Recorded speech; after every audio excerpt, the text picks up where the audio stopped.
Wisdom, wisdom, that's the test. Which rival wisdom team is best? Quote definitions and synergies defined by Claude AI, coordinated by Grandpa Lou Valier. Take care and enjoy.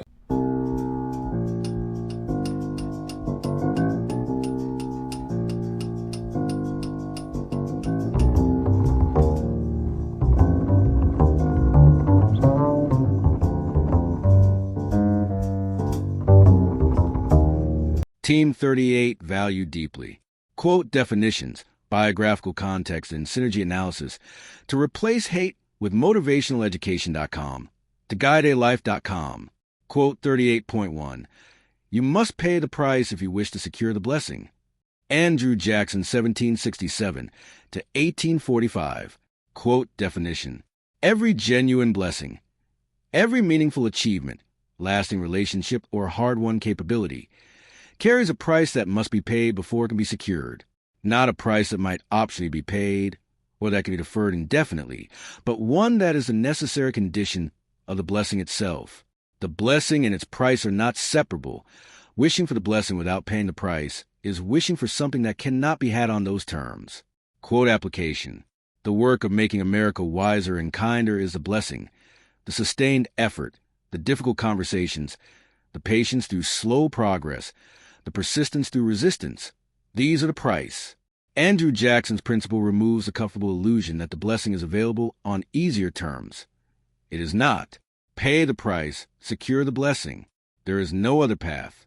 Andrew Jackson was born in 1767 in the Waxhaws region on the border of North and South Carolina. Orphaned by 13, his mother died of cholera after nursing prisoners of war. 2 brothers died in the Revolutionary War, largely self-educated, and became, through sheer force of a frontier lawyer, military hero, and the 7th President of the United States. His victory at the Battle of New Orleans in 1815 made him a national hero. His presidency, 1829 to 1837, established the Democratic Party, expanded voting rights for white men, and pursued the forced removal of Native Americans in a policy whose devastating human cost the historical record makes clear. His personal life included extraordinary difficulty and extraordinary resilience. He carried a bullet lodged near his heart from a duel for most of his adult life, and survived multiple assassination attempts. His observation about paying the price for blessings was not abstract. He had paid enormous prices for everything he had secured. This quote specifically encourages individuals to 1. Identify clearly the price that the blessing you want actually requires. Not the price you wish it required, but the actual cost of the actual blessing. 2. Commit to paying it fully rather than partially, because a partial price typically secures nothing, and the blessing is only available to those who pay it completely. 3. Apply Jackson's principle to mission. Name the price honestly, the sustained effort, the difficult engagement, the patient persistence, and pay it with the understanding that the blessing of genuine human transformation is worth exactly what it costs. Quote 38.2. The byproduct is sometimes more valuable than the product. Henry Havelock Ellis, 1859 to 1939. Quote definition. The explicit goal of any endeavor, the product being directly pursued, is sometimes less valuable than what the pursuit produces incidentally. The skills developed in the process, the relationships formed around it, the unexpected insights generated by it, the character built through it. The byproduct is not the goal, but it is sometimes worth more than whatever the goal produces directly. Quote application. The mission of making America wiser and kinder produces explicit outcomes. Wisdom educated, communities reached, content shared. But the byproducts may be equally or more valuable. The community formed around the mission, the personal wisdom developed by those who teach it, the unexpected connections and collaborations that the work generates. Ellis's principle is the instruction to watch for and honor the byproducts, not only the products of genuine effort. The quote is most reliably attributed to Havelock Ellis, the British physician, writer, and social reformer best known for his multi-volume studies in the psychology of sex, which pioneered frank discussion of human sexuality at a time when such discussion was actively suppressed. He was also a literary critic and essayist of considerable range, and his observation about byproducts reflects his career-long attentiveness to the unexpected and often more interesting products of systematic inquiry. This quote specifically encourages individuals to 1. Pay attention to the byproducts of genuine effort, the skills, relationships, insights, and character developments that the work generates incidentally, because they sometimes exceed the stated product in value. 2. Resist the narrow focus on stated goals that causes the more valuable byproducts to be overlooked or discarded in favor of measuring only what was explicitly aimed at. 3. Apply Ellis's principle to the mission. Honor what the work produces beyond its stated goals. The community formed, the character developed, the unexpected connections made, because these byproducts may be among the most valuable things the mission generates. Quote 38.3. Absence sharpens love. Presence strengthens it. Benjamin Franklin, 1706 to 1790. Quote definition. Love is served by both distance and proximity, but in different ways. Absence clarifies what is genuinely valued. The separation reveals the depth of the attachment that constant presence had made easy to take for granted. Presence, when genuine and sustained, strengthens the love that absence has sharpened, building on the clarity of what absence revealed with the actual deepening that only real ongoing relationship produces. Quote application. For anyone building genuine community, the genuine relationships that make the mission's work sustainable and valuable, Franklin's paired observation is the complete prescription.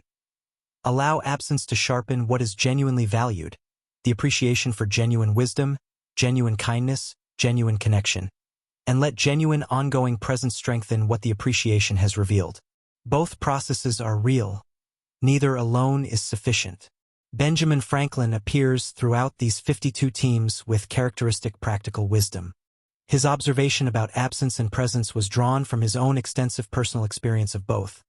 He spent years separated from his family and closest friends by his scientific work in London and his diplomatic service in France, and he had observed with his characteristic precision what those separations produced in his relationships.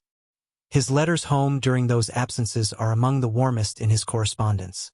The absence had sharpened his love clearly, and his returns were characteristically deepening. He had studied his own emotional life with the same empirical attentiveness he brought to electricity and diplomacy. This quote specifically encourages individuals to 1. Understand both processes, absence sharpening, presence strengthening, as genuine and complementary rather than contradictory, and allow each to do what it does in its season. 2. Use periods of distance from what genuinely matters, from community, from the mission's work, from the people one cares for, to clarify and sharpen the appreciation that constant presence can dull. 3. Return to genuine presence with the deepened appreciation that absence has produced, investing in the strengthening that only actual ongoing relationship makes possible. Quote 38.4. He that saith to be a friend never was a good one. Henry George Bohn, 1796 to 1884. Quote definition. Genuine friendship is not a temporary state that can be discontinued when inconvenient and then retrospectively claimed as genuine. The person who abandons friendship when difficulty, conflict, or changed circumstances make it costly has revealed that what they offered was never genuine friendship, but a conditional association that masqueraded as the real thing. True friendship is permanent in its commitment. The one that ends was never fully true. Quote application. The mission's relationships with communities, partners, and allies require the standard Bohn names. Genuine commitment maintained through difficulty is what distinguishes real alliance from convenient association. The test is exactly what Bohn describes. Those who remain in genuine commitment through the friction, the slow periods, and the difficult moments are the ones who were genuine from the start. And those who depart at the first real test reveal, by departing, that the genuine friendship was never quite what it appeared.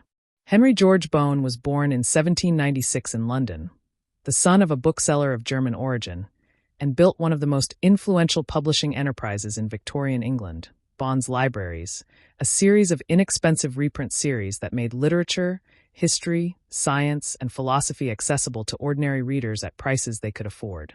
He is sometimes called the father of the paperback, having pioneered the mass-market reprint format that would eventually become the standard for popular book publishing.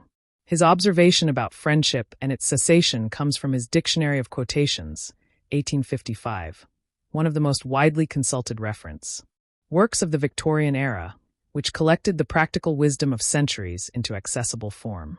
He understood friendship through his publishing career's observation of how people treated relationships of genuine mutual benefit versus those of mere convenience.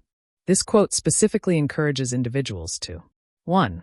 Apply Bond's standard honestly to your own friendships and alliances.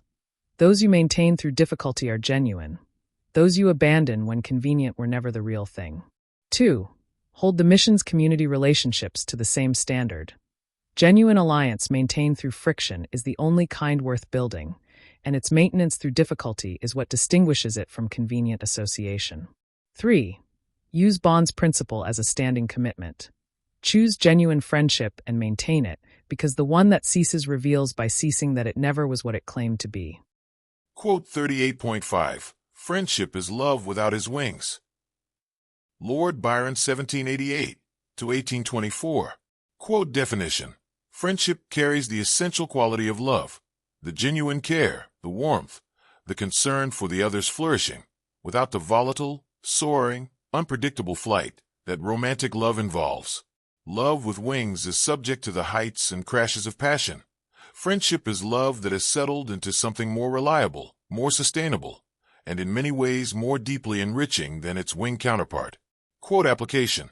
The community the mission builds is friendship in Byron's sense, love without wings, the grounded genuine care for one another's flourishing that makes genuine community sustainable over the long periods that the mission requires. The winged love arrives and departs. The settled friendship of genuine community endures through exactly the conditions that passion cannot survive, and it is the more valuable form for everything the mission is building.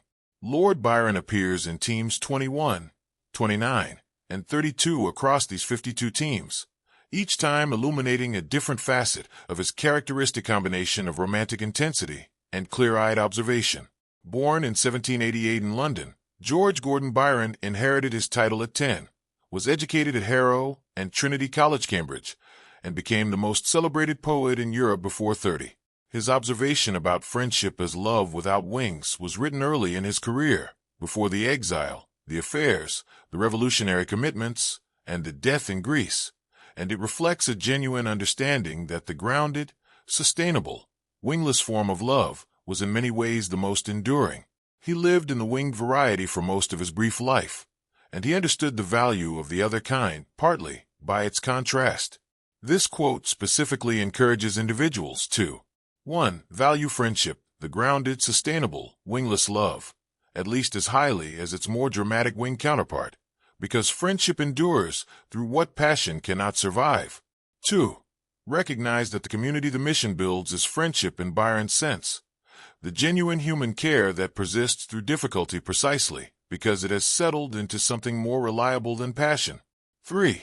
Apply Byron's warm image to the deepest value of the mission's work, building love without wings among people who might otherwise only encounter each other's hatred, the sustainable human warmth that replaces the volatile and destructive alternative. Quote 38.6. Only the wisest and stupidest of men never change. Confucius 551 to 479 BC. Quote definition. The vast majority of people, those in the middle range of wisdom and intelligence, change through experience, learning, and genuine encounter with what is true. Only two extreme groups resist change entirely.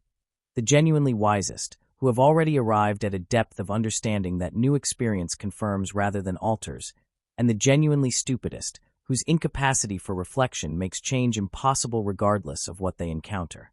For everyone else, change is both possible and natural. Quote application. This is one of the most practically encouraging observations in the collection for the mission of changing minds and building wisdom. The people who seem most resistant to change, who seem locked in hatred, prejudice, and the closed certainties of tribal belonging, are neither in Confucius's wisest group nor necessarily in the stupidest. Most of them are in the vast middle where change is genuinely possible, and the mission's work is aimed exactly there. Confucius appears in teams 7, 34, and 37 as well. Here his most directly encouraging observation for those working to change minds takes the stage. Born in 551 BC in the state of Lu, Confucius spent his career observing the full range of human capacity for moral development and change. Through his students, his failed political missions, and his sustained inquiry into what made some people genuinely wise and others permanently closed, His observation about the two unchanging extremes is implicitly an observation about the vast middle. Most people can change, do change, and will change when genuine encounter with wisdom reaches them in the right way. The work of wisdom education is worthwhile precisely because Confucius is right about who can and cannot be reached. This quote specifically encourages individuals to 1. Treat the vast majority of people, including those who currently seem most resistant, as belonging to the changeable middle rather than to the unchangeable extremes, because most people are genuinely capable of moral and intellectual development. 2. Apply this as the standing authorization for the mission's work. The people being reached are mostly in the middle where change is possible, and the mission's patient cultivation is aimed at exactly the right target. 3. Use Confucius's observation to maintain genuine hope for the people who seem most locked in hatred. Most of them can change, and the wisdom encounter that produces the change may be the one the mission provides. Quote 38.7. In politics, stupidity is not a handicap. Napoleon Bonaparte, 1769 to 1821. Quote definition. The political arena rewards qualities: confidence, tribal appeal, emotional resonance, the projection of strength, that are entirely independent of genuine intelligence. Stupidity is not merely tolerated in politics, but is sometimes actively advantageous, because it produces the uncomplicated certainty and unquestioning tribal loyalty that complex, nuanced intelligence cannot supply. The observation is not complementary to politics but ruthlessly accurate about how it actually operates. Quote application. This is one of the collection's sharpest snarky observations, worth its place in the Church of Snarky canon. For the mission, it is simultaneously a realistic assessment of the political environment in which wisdom education operates and a standing explanation of why genuine wisdom education is so important. In a political environment where stupidity is not a handicap, the deliberate cultivation of wisdom is the only reliable counter. Napoleon Bonaparte was born in 1769 in Ajaccio, Corsica, shortly after France acquired the island from Genoa, and rose from obscure Corsican nobility, through the chaos of the French Revolution, to become Emperor of the French. Arguably the most consequential military and political figure of the 19th century. He reformed French law through the Napoleonic Code, reshaped the map of Europe, and demonstrated both the heights of genuine military and administrative genius, and the catastrophic consequences of ambition, that eventually devoured its own remarkable achievements. His observation about stupidity in politics was delivered by a man who had navigated, and sometimes exploited, the political dynamics he described, and who had observed from the inside how the political environment rewarded qualities entirely unrelated to genuine intelligence. He spoke from direct experience. This quote specifically encourages individuals to 1. Apply Napoleon's realistic assessment to political observations. Expect that political success will not reliably indicate wisdom, and apply appropriate skepticism to confident political claims regardless of the prominence of their source. 2. Use the observation as motivation for wisdom education. In a political environment where stupidity is not a handicap, the deliberate cultivation of genuine wisdom becomes more rather than less essential. 3. Apply it in the Church of Snarky voice it deserves. Napoleon was right. It is funny in the way that uncomfortable truths often are, and laughter at political folly is one of the mission's most effective tools. Quote 38.8. It is the mind that makes the body. Sojourner Truth 1797 to 1883. Quote definition. The capacity, the resilience, the endurance, and the power of the physical body are shaped, profoundly and continuously, by the quality, determination, and conviction of the mind that inhabits and directs it. The body performs at the level the mind demands, it endures what the mind is committed to enduring, it achieves what the mind is genuinely convinced it can achieve. Mind is not merely accompanied by body but is what makes body capable of what it becomes. Quote application. Sojourner Truth's declaration is the ultimate statement of the mission's deepest premise. It is the mind that makes the body, and the cultivated, wisdom-developed mind makes a body, a person, a community, a society, capable of far more than the uncultivated mind allows. The entire project of wisdom education rests on this principle. Change the mind, and what the person and the community are capable of changes with it.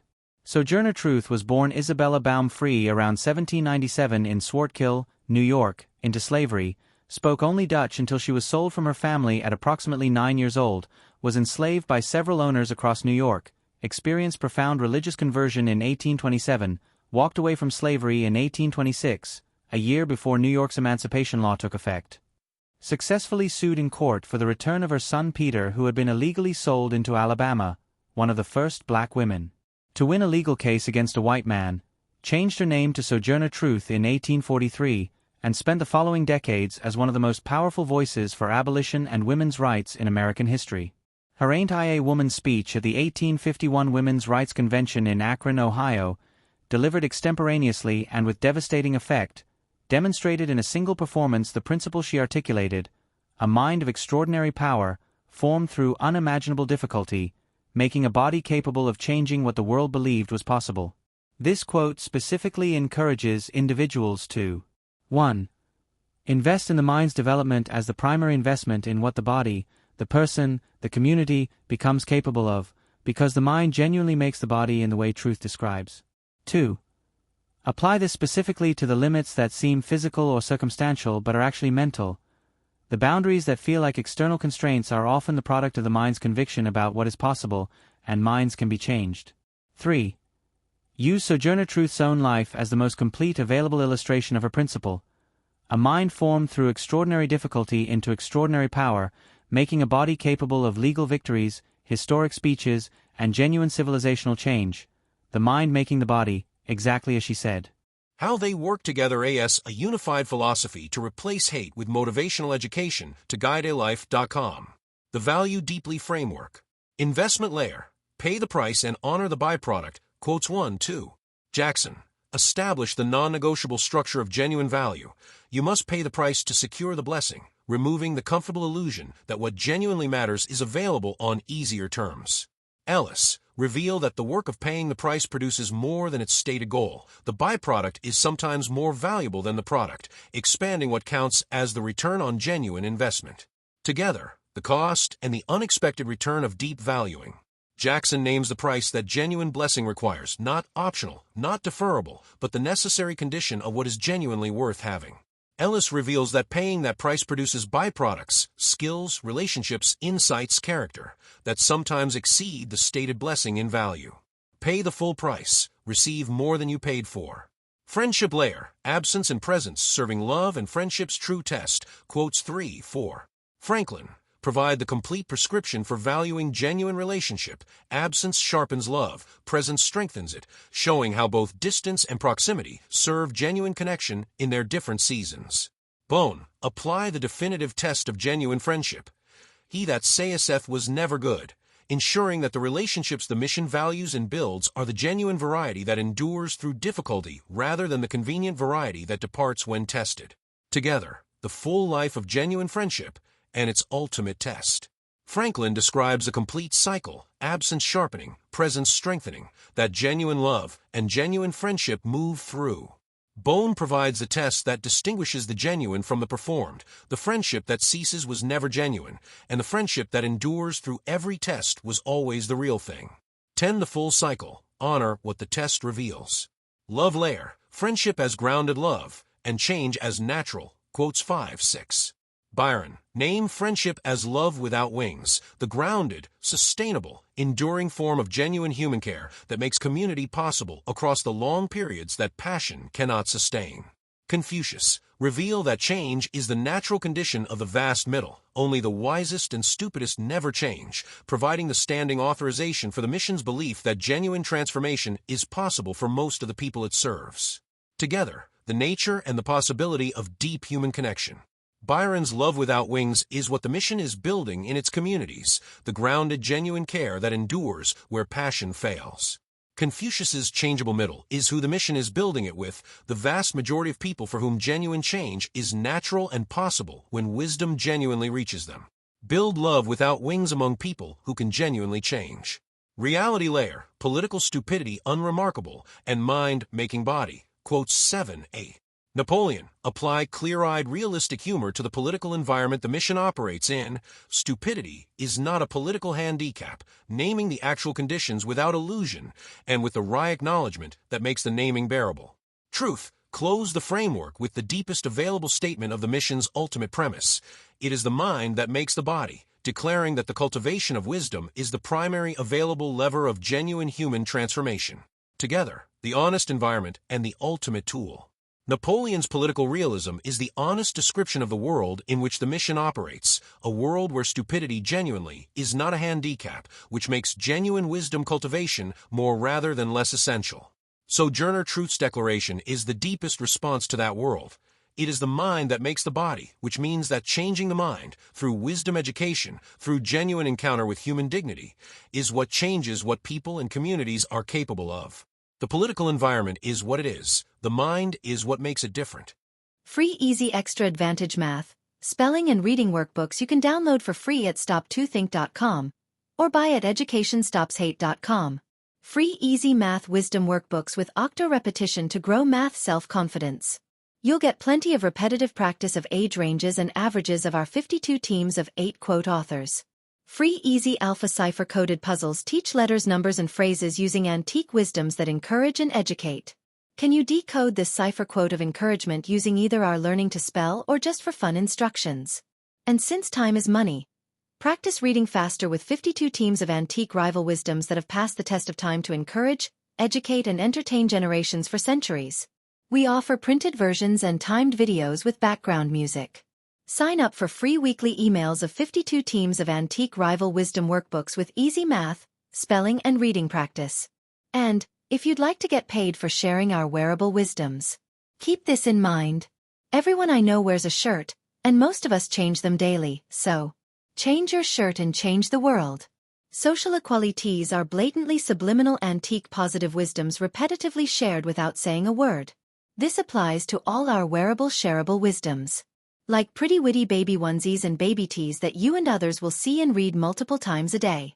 The same is true with pretty witty kids, but they'll also share these wisdoms with anyone that can read at daycare or school. Youthful truths let your kids gain confidence sharing antique wisdoms with their friends. Imagine them sharing words of wisdom with classmates and teachers. I think, therefore I think tees I wear is a super easy way to share words of wisdom that have passed the test of time.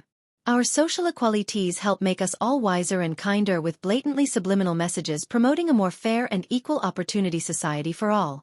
And don't forget our giftwisdoms.com for birthdays and holidays that makes it easy to share the wisdom with clothing, coffee mugs, and magnets. So do the future a favor by encouraging, educating, and entertaining with words of wisdom that have passed the test of time to make us all wiser and kinder. With wearable wisdoms to fit babies, kids, and adults.